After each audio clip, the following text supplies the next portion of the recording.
Libertos para viver em santidade.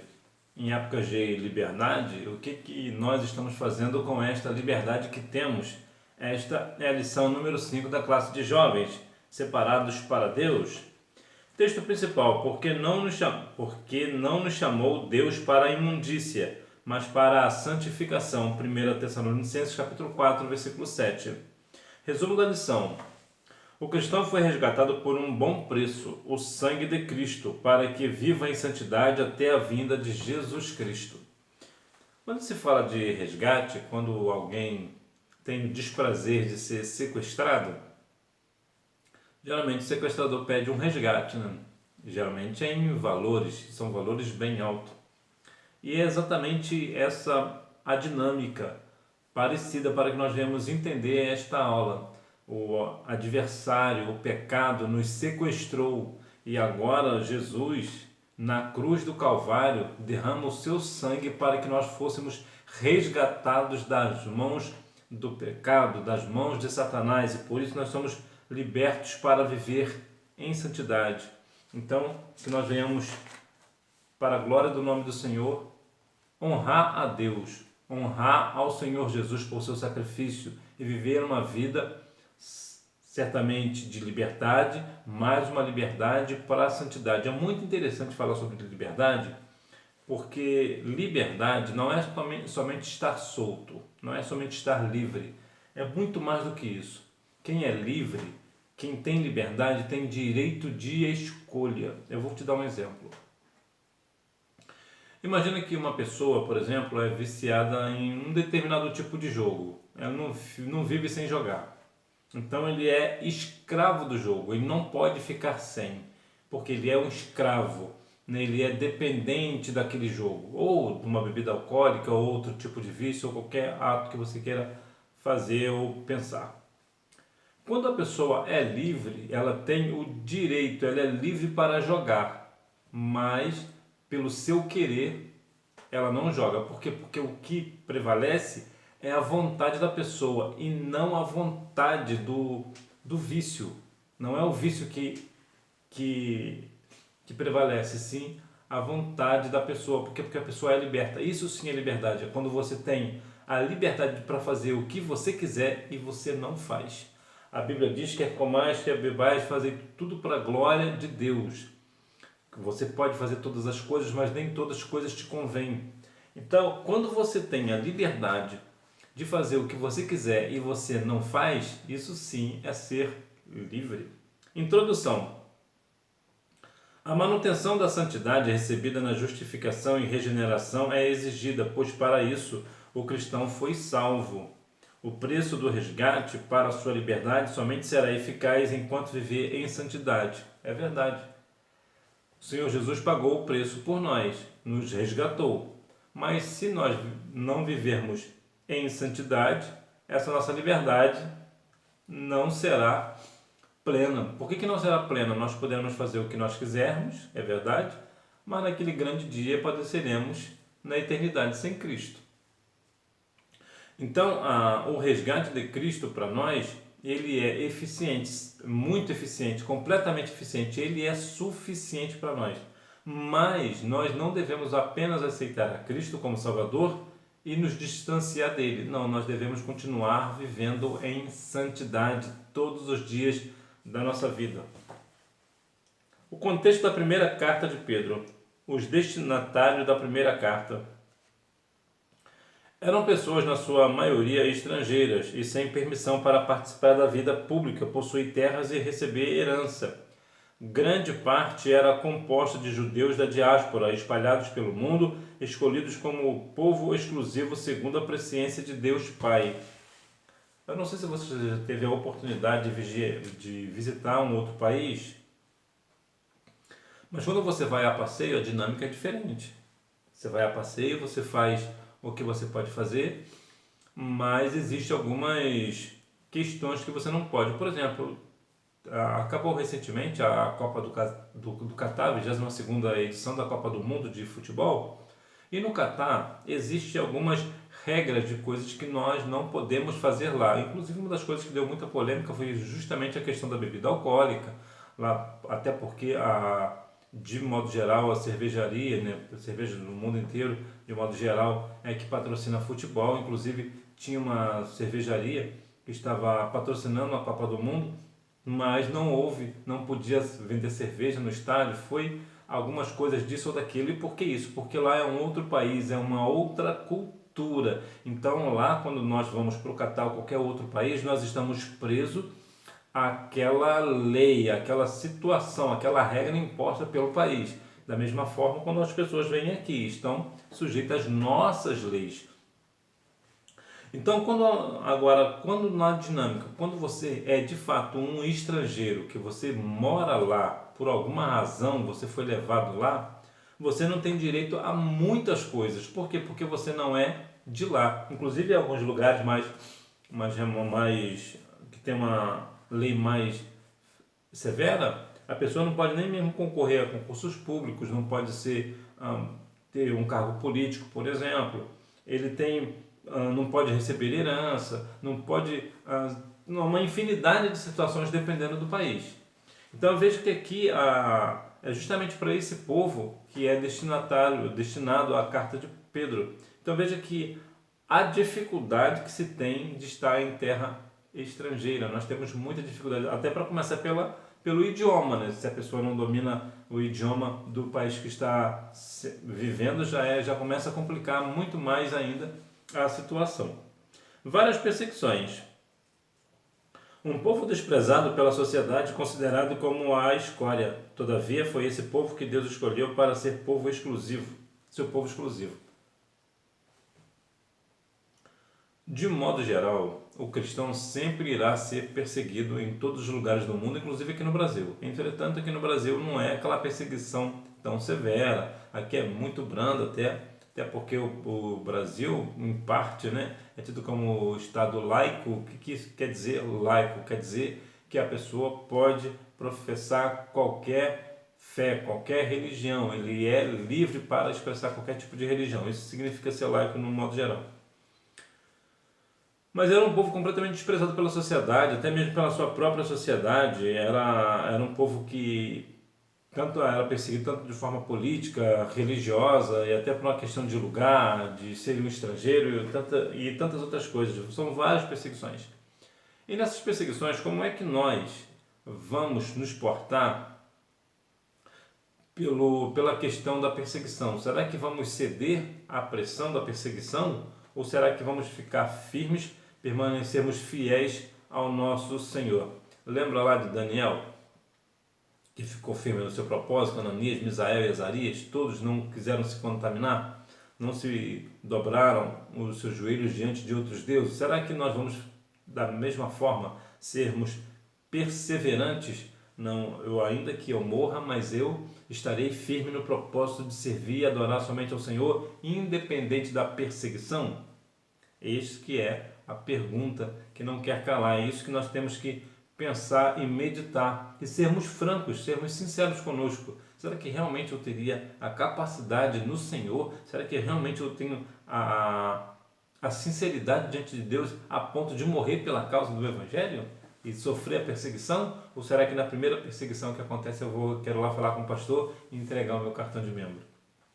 O sofrimento.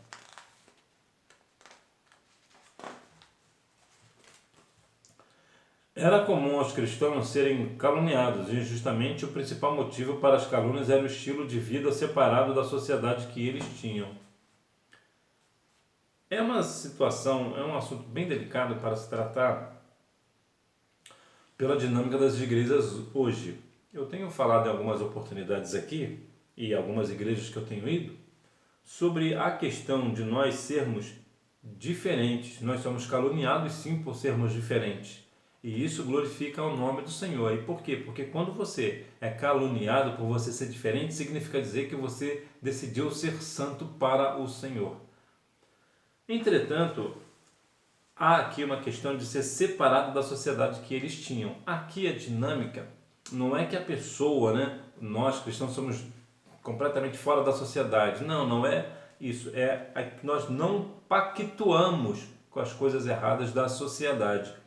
E nós devemos, como cristãos, termos a nossa referência, ter o nosso estilo cristão, inclusive até mesmo no vestir. Você já observou que às vezes tem algumas pessoas na rua, você vê na rua, eu vejo algumas pessoas na rua e eu já falo, aquilo ali é cristão. Por quê? Pela forma de se vestir. O cristão faz coisas que só o cristão faz, né? Por exemplo, te dar um exemplo aqui, uma roupa, calça tergal e camisa polo, só crente que anda assim. Vai ser difícil você achar outra pessoa que não seja cristã que anda assim, é muito difícil. Então, só pelo andado, pelo jeito da roupa, você já começa a identificar quem é e quem não é. Não vou dizer que a roupa é a coisa mais importante para a santidade, mas a pessoa santa sabe a roupa que se veste.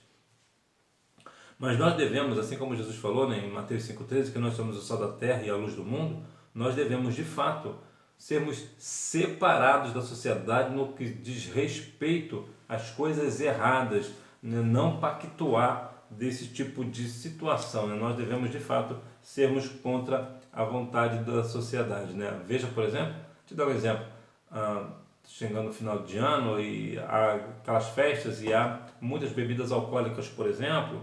Aí você chega na turma dos seus amigos e os seus amigos falam para você, bebe aqui um pouquinho, é só uma vez ao ano. E o que você vai fazer? Você precisa ser firme.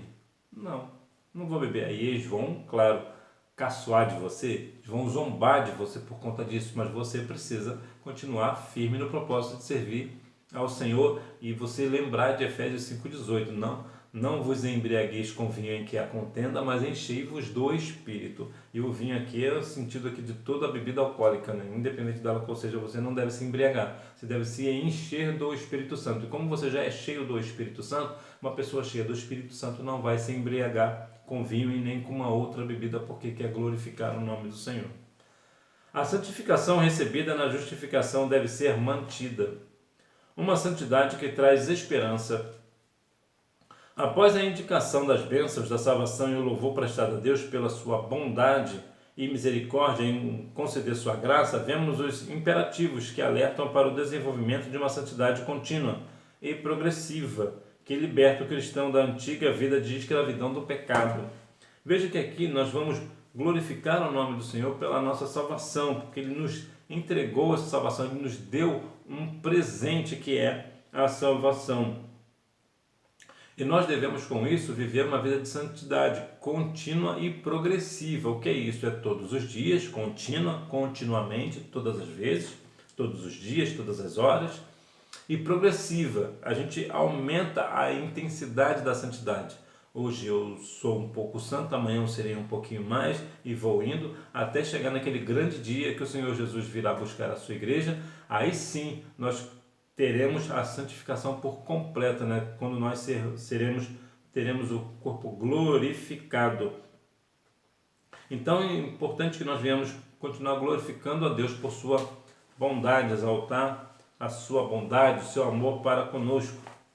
Deus é santo. A santidade faz parte da essência de Deus, de forma que o distingue totalmente da criação, no sentido da perfeição. Todavia, essa distinção, devido à sua transcendência, não o torna inacessível, pois ele também é imanente, ou seja, mesmo sendo santo na plenitude do termo, se comunica com as suas criaturas por amor e por misericórdia. Veja que o Deus, ele é santo. Algumas pessoas até dizem que Deus é santo 3 vezes.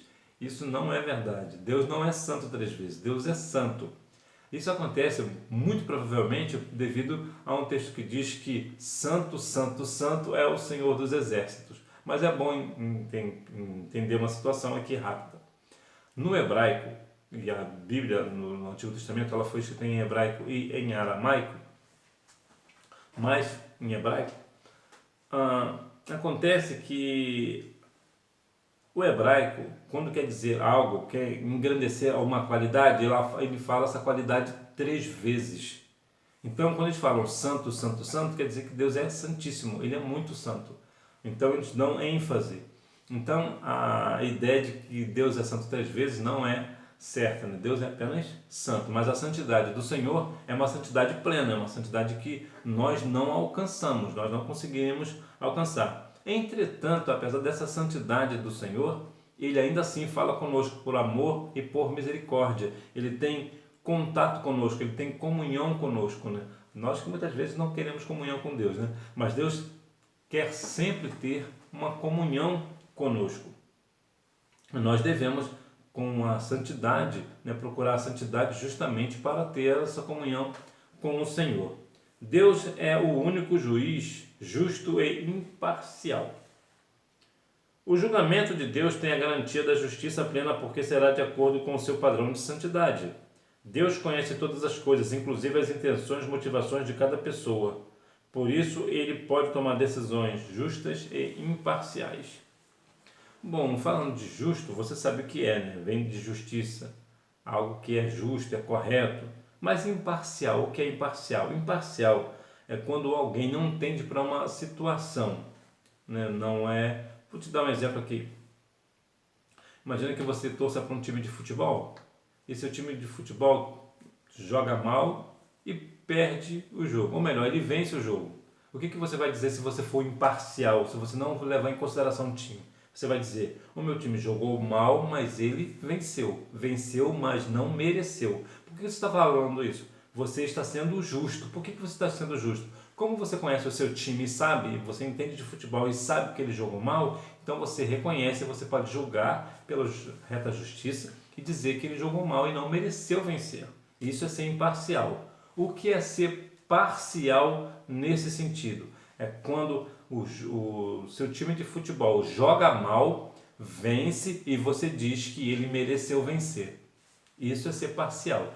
Então, Deus ele é imparcial. Ele não vai levar em consideração se é um pastor, se é um dirigente de igreja, se é um missionário que está sendo julgado, ou um membro, ou o zelador da igreja. Ele vai ser justo, independente de quem é. Ele não vai pesar a balança mais para um lado do que para o outro porque ele quer. Não, ele vai fazer porque ele é justo, porque ele sabe as intenções do coração, ele sabe, conhece as decisões que nós tomamos, ele sabe, esquadrinha o nosso coração. Então ele vai julgar pela reta justiça, pela sua santidade, né, pela sua imparcialidade. Então por isso, né, na 1 capítulo 1 do versículo 3 diz que Deus não tem o culpado por inocente. Então se alguém está culpado, Deus não irá inocentá-lo, ele será julgado. Da mesma forma, se ele for inocente, Deus também irá inocentá-lo, independente de quem seja. E é muito importante que nós venhamos compreender esse negócio de ser imparcial, que em tudo nós devemos ser assim, sermos imparciais. A santidade que liberta, porque assim nós faremos um julgamento justo, né? O preço do resgate pela liberdade em Cristo. No Novo Testamento, esse fato é comparado com a posição do ser humano sem Deus.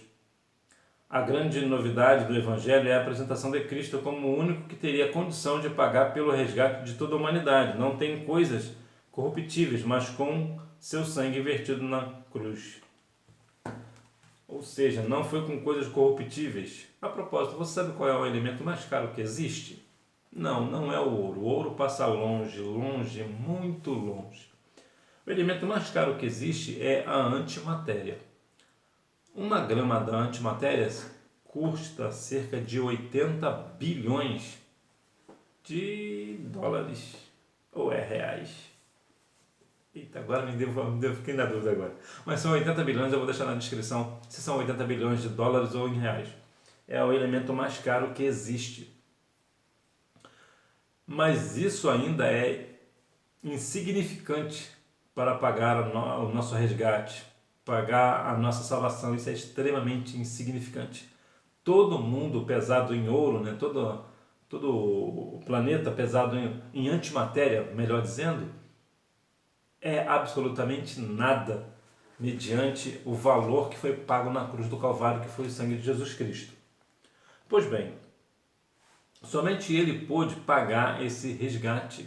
Ele era único, nós estávamos presos ao pecado, ao adversário, nós não tínhamos como pagar a nossa dívida e o Senhor Jesus morreu na cruz do Calvário para que nós venhamos ser salvos, para que nós pudéssemos ser livres. E livre também, mais uma vez, enfatizar que nós somos livres para viver uma vida de santidade.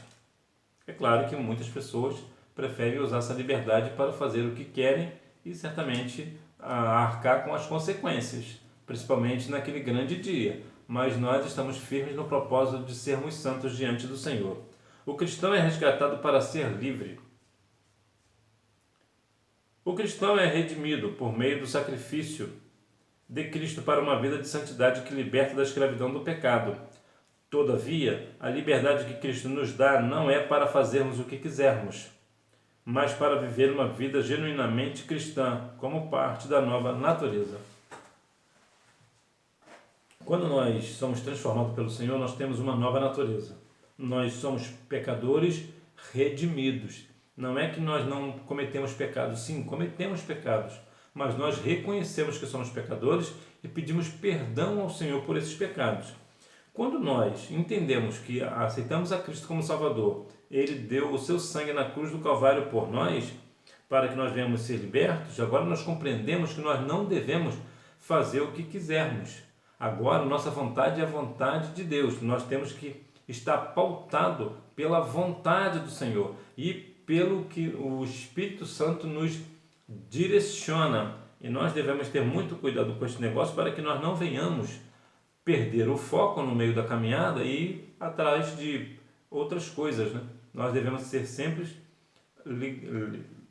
direcionados pelo Espírito Santo, lembrando que, como a Bíblia diz, né? Não vivo eu, mas Cristo vive em mim. Então, se Cristo vive em mim, eu tenho que fazer o que Cristo faria, e não fazer o que Cristo não faria. Nós devemos viver uma vida segundo a vontade do nosso Senhor. A libertação plena se dará somente com a glorificação.